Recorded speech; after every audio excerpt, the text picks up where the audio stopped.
was the epitome of cool in Hollywood in the late 1980s, a bona fide A-list Hollywood star whose meteoric rise looked unstoppable. He was distantly magnetic as Motorcycle Boy, slovenly mesmerizing in Angel Heart.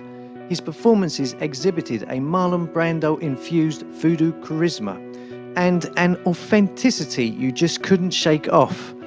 Rourke consistently nailed the tough but soft rebel roles throughout the 80s, as witnessed in the criminally forgotten The Pope of Greenwich Village, Barry Levinson's Diner, and 9½ Weeks.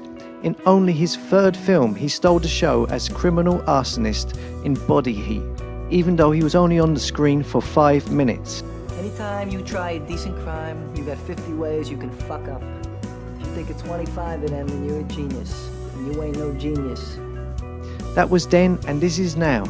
Only the other day, in September 2019, I see Mickey doing an interview with Piers Morgan, with his beloved Chihuahua on his lap, talking about his past and his movies, and yet all the stories reporting it are all about how his face has changed, what happened to him, and why, etc., etc. So what exactly did happen to Rourke? And why and what is it about him that made him such a great actor, but also make him chuck it all away?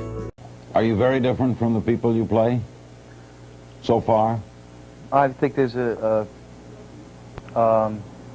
connection somewhere. I mean, there's a piece of me that is a lot like a lot of them. You know, it's I find just take pieces from myself that I can, or pieces from the character I can combine. So it comes fairly easy.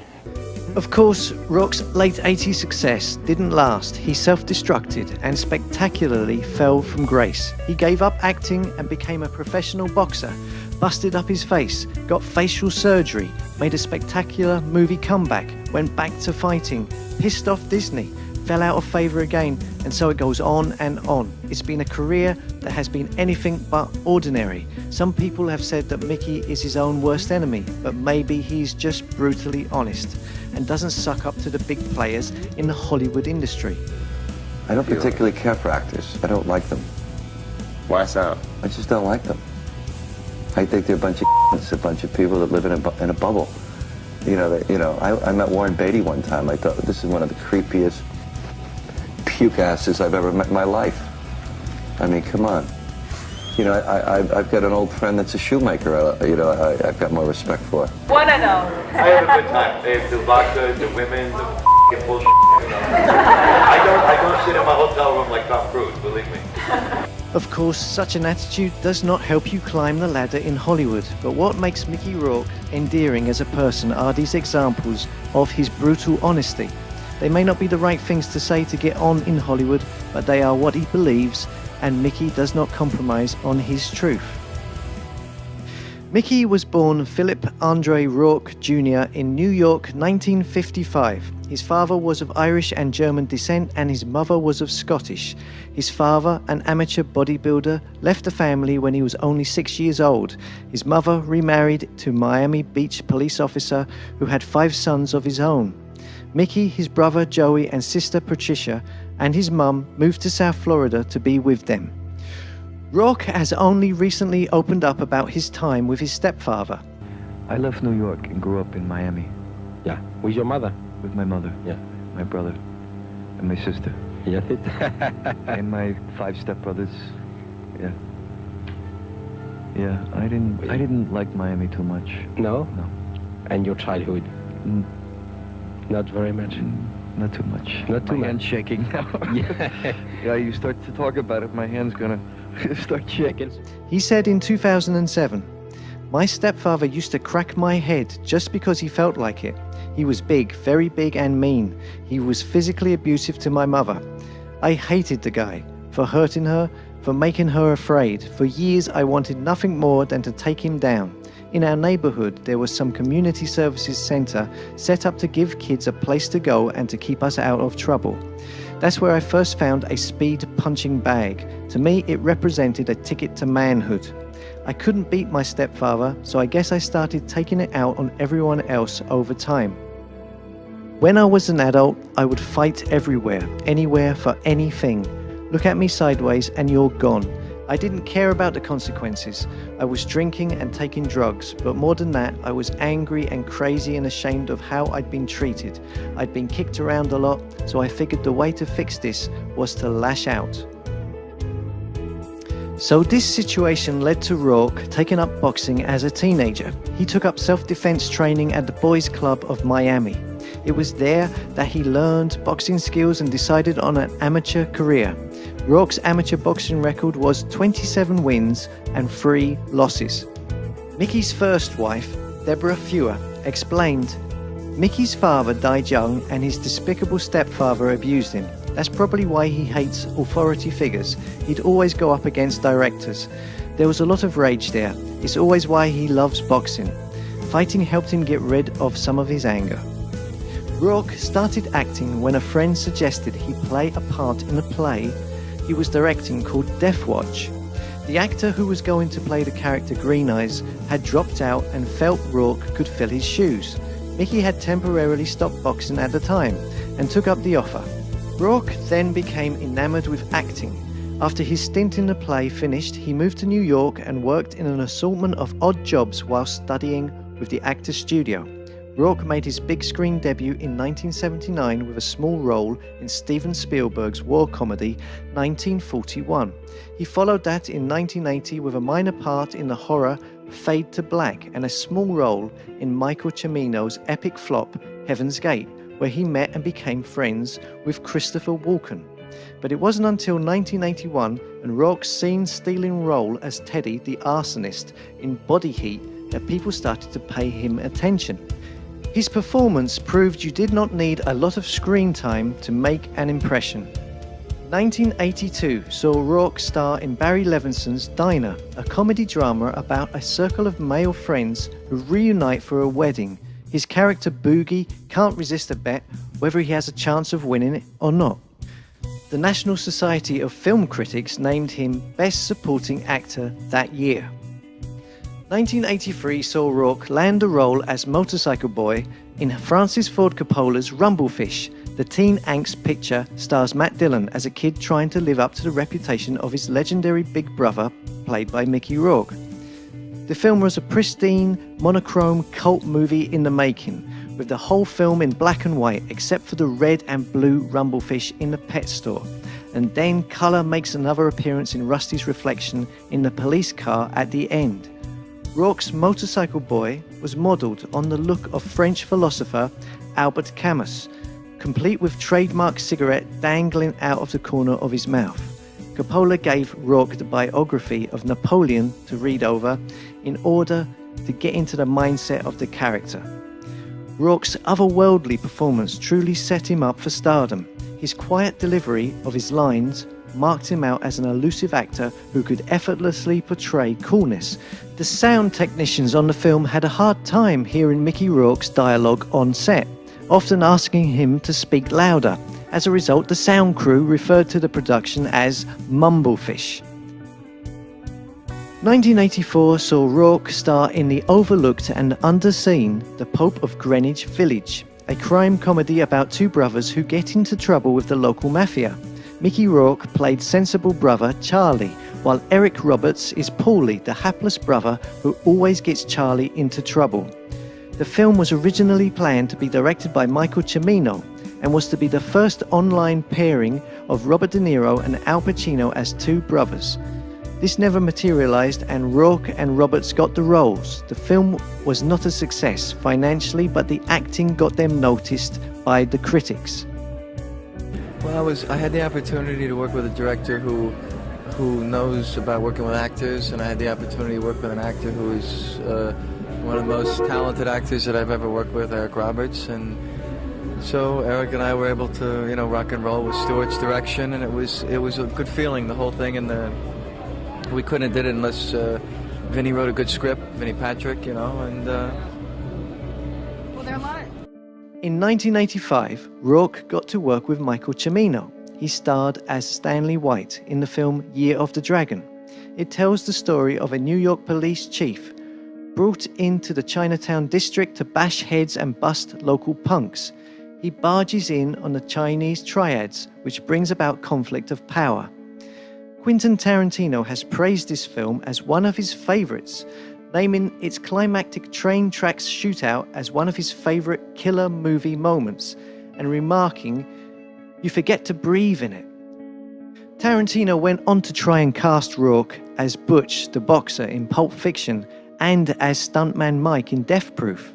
But Rourke turned down the Pulp Fiction role and he was replaced by Kurt Russell in Death Proof for reasons that have never really been explained. 1986 saw Rourke star alongside Kim Basinger in the erotic 9.5 Weeks.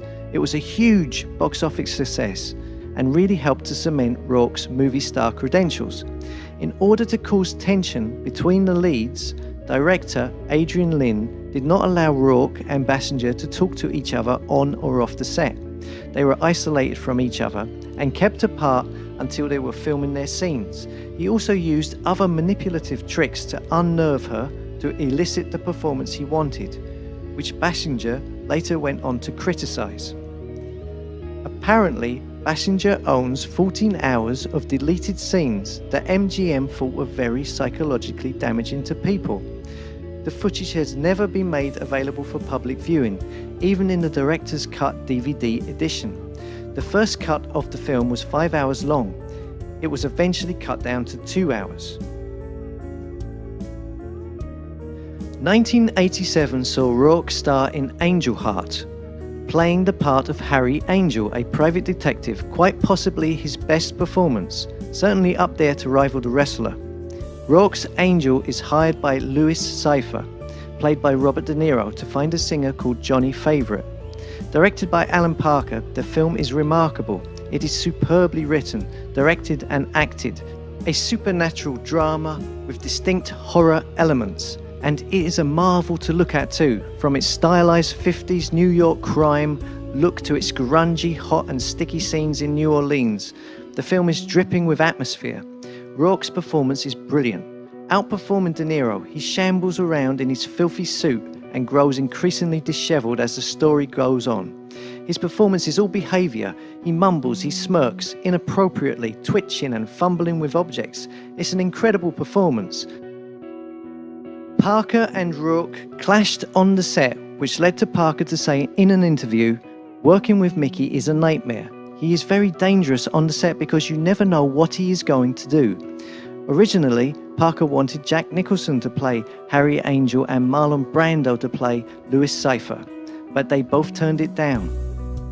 In their scenes together, much improvising was done between Rourke and De Niro, as Alan Parker talks about in this clip. And it was, they improvised, the two of them. It was not like an acting, it was like a boxing match.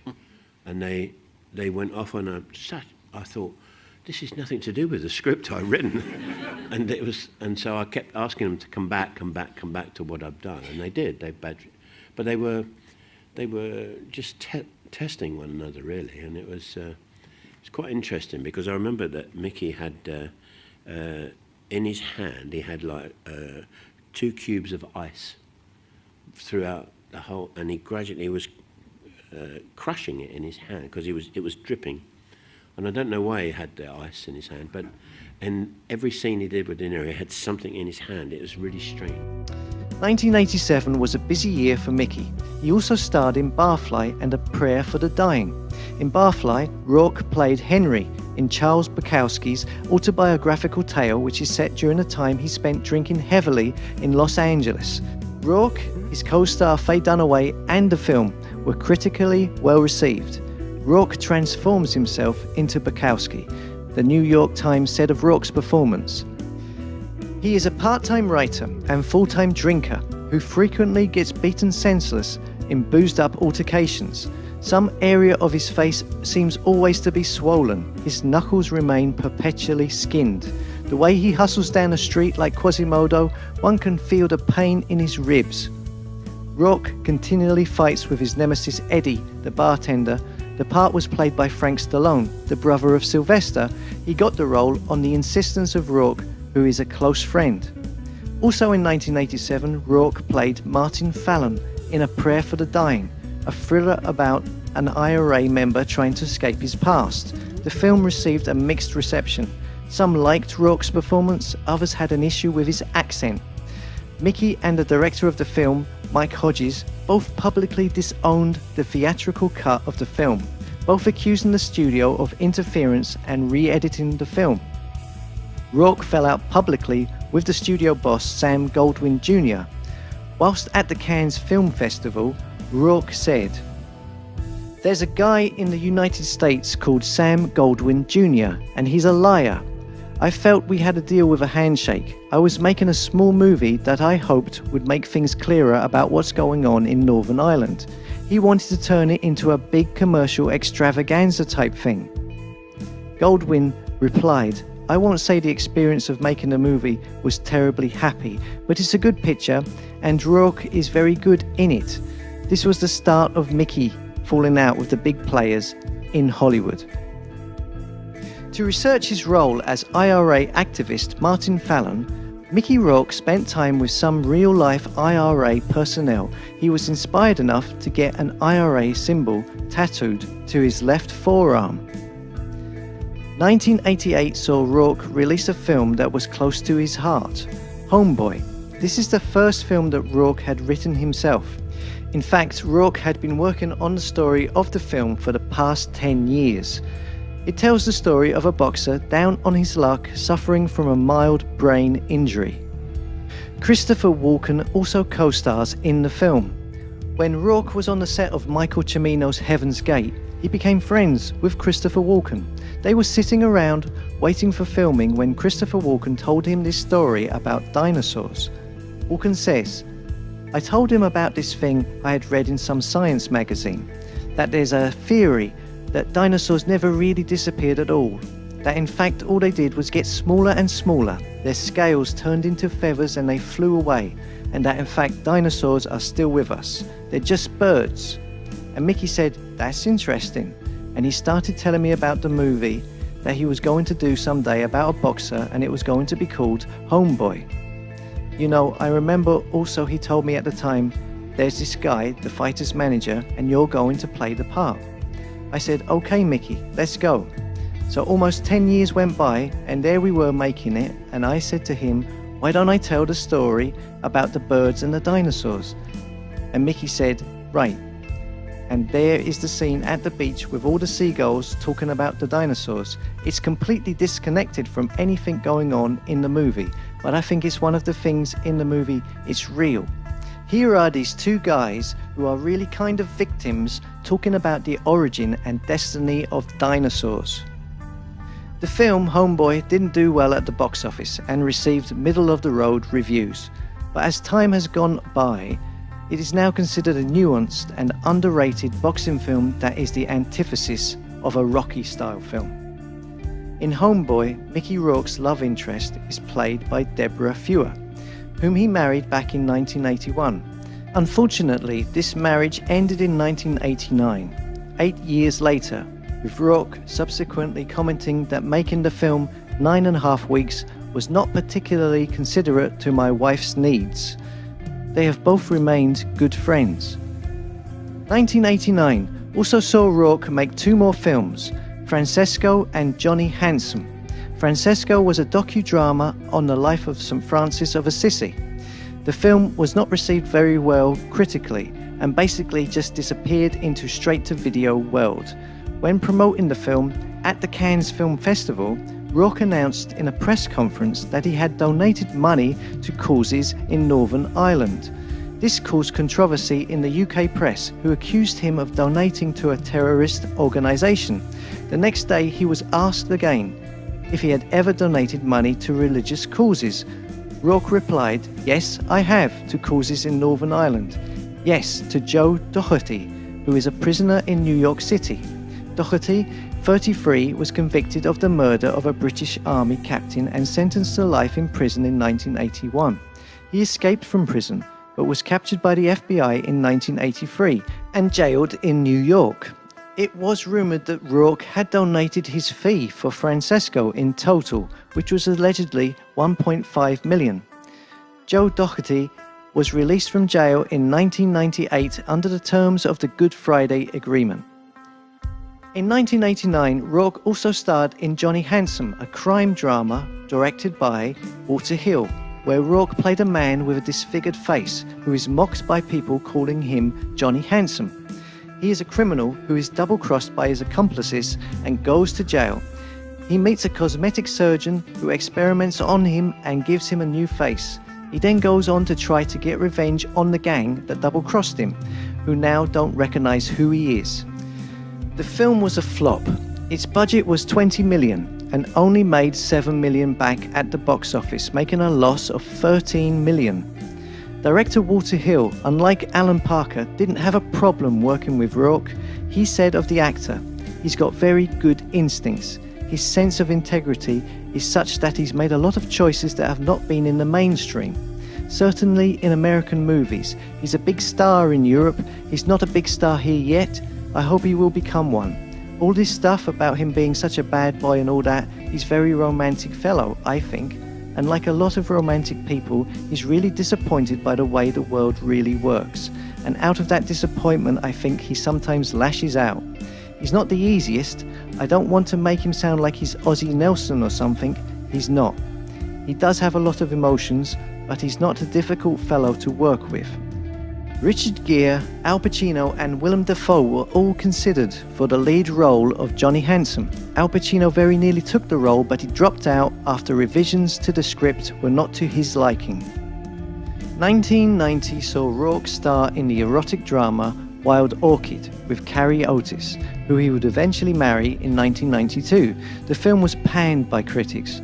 Rourke and Otis both received Golden Raspberry Award nominations for Worst Actor and Actress, and yet despite this, the film was very successful in Europe, making 100 million at the box office. 1991 saw Rourke star in 3 more films: Desperate Hours, another venture with director Michael Cimino, big action blockbuster Harley Davidson and the Marlboro Man, and White Sands. All these films were received negatively by critics and were all box office failures. It was specifically Harley Davidson and the Marlboro Man that Rourke regrets making the most. Both him and co-star Don Johnson both have spoke negatively of the movie. Rourke cited the film as the beginning of his decline in mainstream Hollywood. Johnson, while promoting the film, gave a tongue-in-cheek interview where he was quoted as saying, "If you're a fan of mindless action, if you don't have a single brain cell in your head, this is the film for you." In numerous other interviews, Mickey Rourke has said that he signed on to this film purely for financial reasons. He said it made him feel like a sellout and fueled his descent into self-loathing in the mid-1990s. In an interview with Alec Baldwin in 2016, Rourke said of the time, "This film fell in my plate and they offered me a boatload of money. And like a whore, I took the 4 million or whatever it was and bought a big Elvis Presley house that I couldn't afford, and I remember doing this film and hating myself every day." It was after finishing these films that Mickey Rourke decided at the age of 39 to go back into the ring. In 1991, Rourke decided that he had to go back to boxing because he felt that he was self-destructing and he had no respect for himself as an actor. I don't know so much to prove something to myself. I think what it is the acting has become something that I lost so much belief in and felt so ashamed of that being my profession that I needed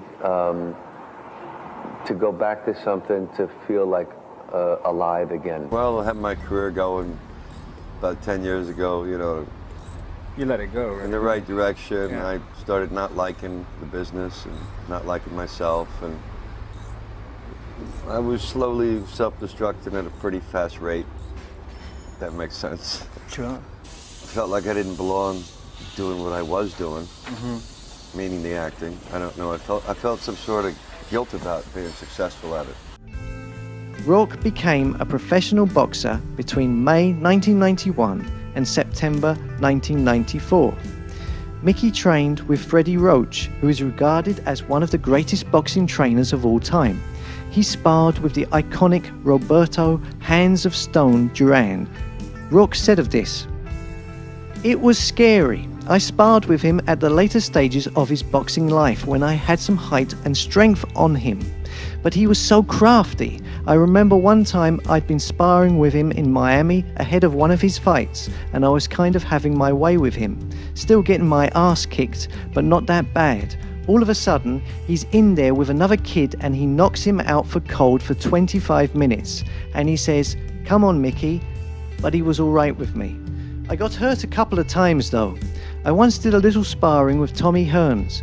He hit me at 2 in the afternoon and I went down to a knee. At 4 in the morning, I was still throwing up. And then there was Nigel Benn. He was down in Miami and I used to look at him throw his right hand and I thought, I don't ever want to spar with him. He has thunder in his hands. While Rourke was boxing, it was around this time he was sent the role of Butch Coolidge in Quentin Tarantino's now iconic Pulp Fiction. Tarantino really wanted him to play the role that Bruce Willis is now known for. Apparently, Mickey did not even read the script and turned it down to continue training. Mickey Rourke's first fight on his return to boxing scared the hell out of him. What was the first fight like? Oh, nightmare. Was it? Yeah. Tell me. Yeah, it was 14 years since I had fought in the amateurs, and it was down in Florida. And A lot of publicity? yeah, a lot of publicity. It was A lot on of the people like news. to probably watch you have the shit kicked out of you, right? Oh, they all came to see me get the shit kicked. That's why I trained for 12 weeks like an animal, so I didn't give them that privilege. And about 5 weeks before the fight, I tore my right rotor cuff. And that's a bad injury for anything.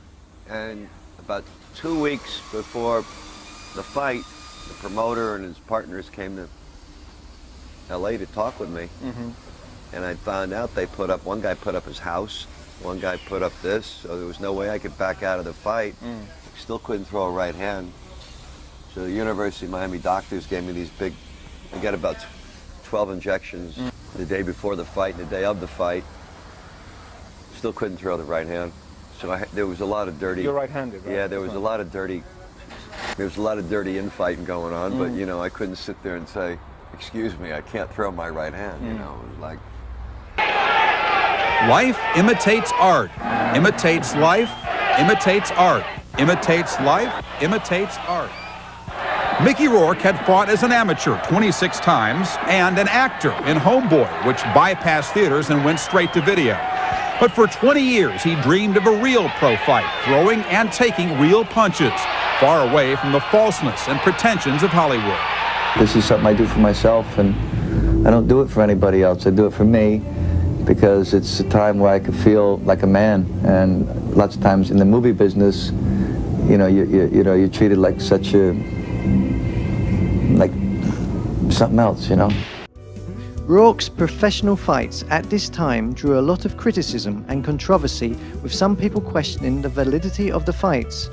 World Boxing magazine asked in a headline in 1994, Mickey Rourke, acting like a boxer or boxing like an actor?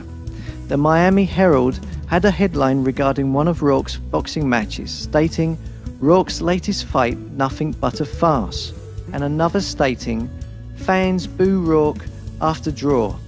The Herald ran photos of Rourke, his face bloodied, lunging gracefully at his opponent. Even though many spectators were not impressed with Mickey's boxing, it didn't matter to him, as he stated his return to the ring was for himself. At the time, Rourke said he planned to fight 12 or 15 times professionally at the club level over 1 or 2 years and then retire, which is kind of what he did. He said in an interview at the time, I'm not doing this for everybody to see. This is really something for myself. For me, boxing is therapy. I'd rather do this than sit on the shrink's couch for hours. Rourke stopped boxing in 1994. He had an unbeaten record of 10 wins and 2 draws. He eventually gave up boxing after he was advised to stop due to neurological problems. He had also sustained numerous injuries over this time, including a broken nose, toe, ribs, a split tongue, and a compressed cheekbone. These painful injuries resulted in Mickey having to get reconstructive surgery to his face. Multiple operations were needed, and some of them initially did not go to plan. Rourke admits he went to the wrong guy for plastic surgery. He said, Most of it was to mend the mess of my face because of the boxing, but I went to the wrong guy to put my face back together. I had my nose broken twice. I had 5 operations on my nose and 1 on a smashed cheekbone. I had to have cartilage taken from my ear to rebuild my nose and a couple of operations to scrape out the cartilage because the scar tissue wasn't healing properly. That was one of the most painful operations I have ever had. He has had plastic surgery on numerous occasions right up until recently, and it was around this time after the boxing that started the press and the media's obsession with Mickey Rourke's ever-changing face. If you saw Mickey Rourke in the news, it would not be on account of his acting or a new movie, but more because of recent reconstructive surgery and how he looked different from before and how he had changed. Rourke had decided to go back to acting after his few years away boxing. We'll work on a movie in 2 days from now in New York. Oh, yeah? Yeah, but that's going to be easy after all this, training for this, But the fact that Rourke had admittedly pissed off a lot of Hollywood and burnt so many bridges, it made it very difficult for him to land good roles in movies. Team that up with his ever-changing face and it was probably impossible. Rourke spent the next 10 years in the film industry wilderness.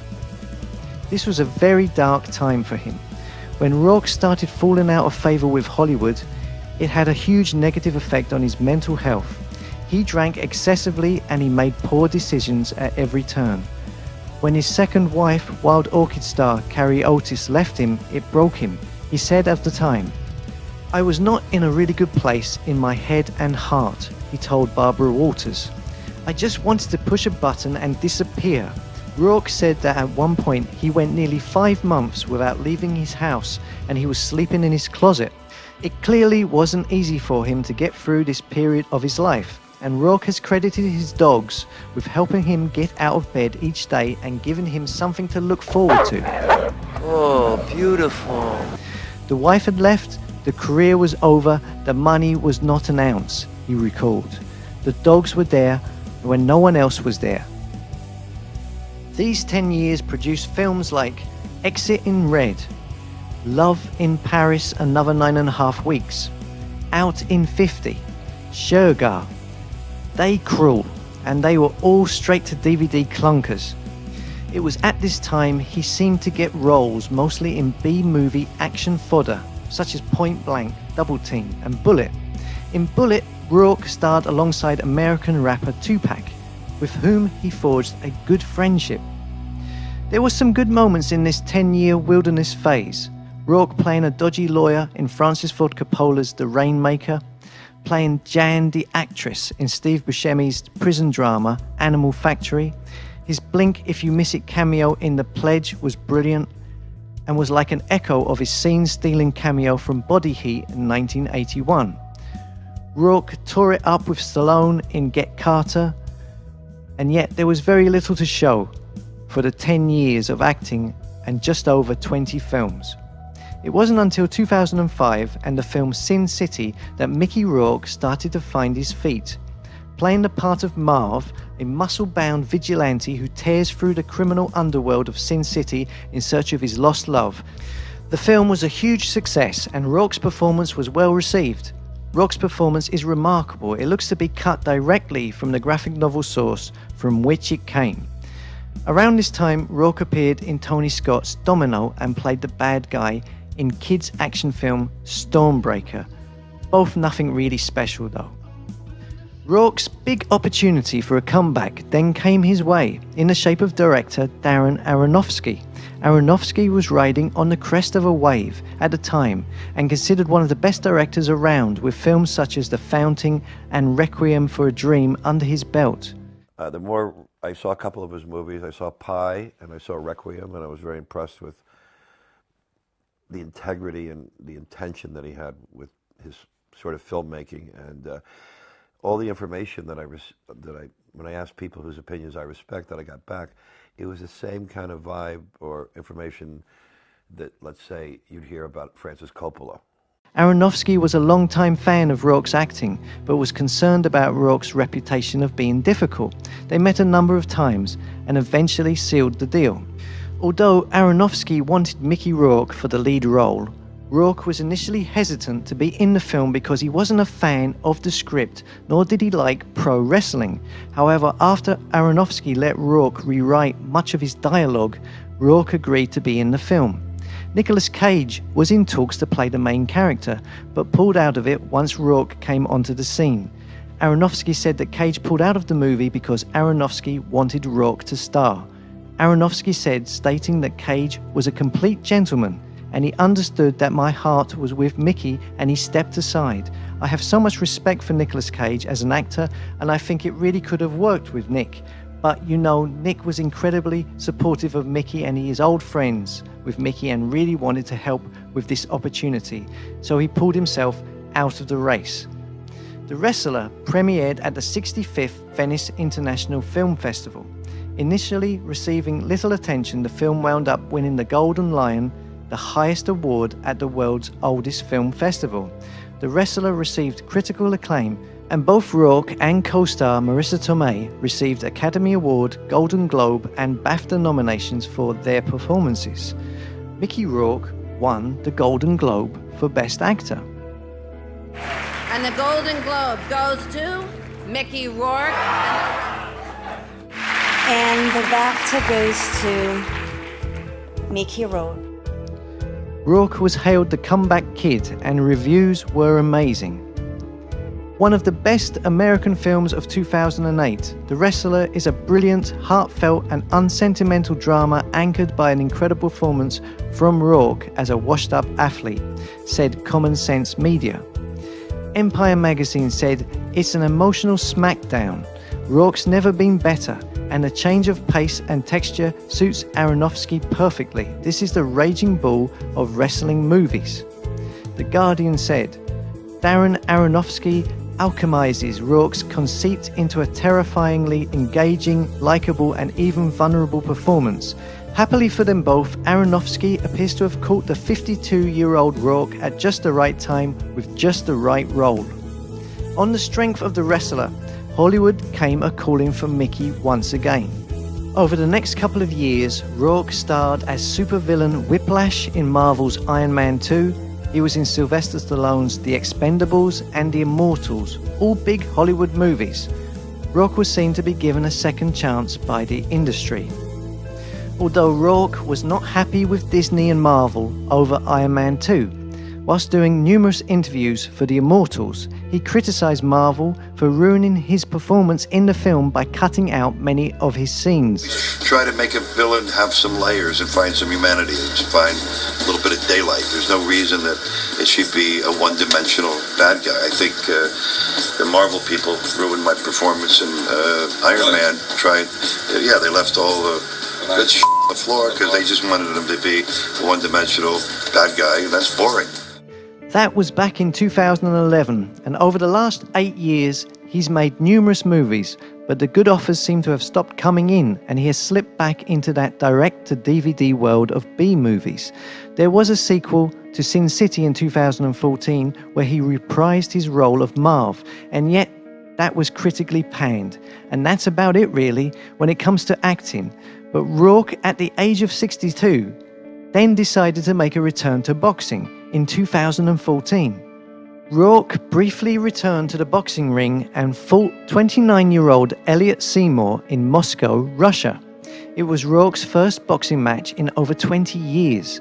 Talks of him being involved in 4 more matches were released by Rourke himself after the match.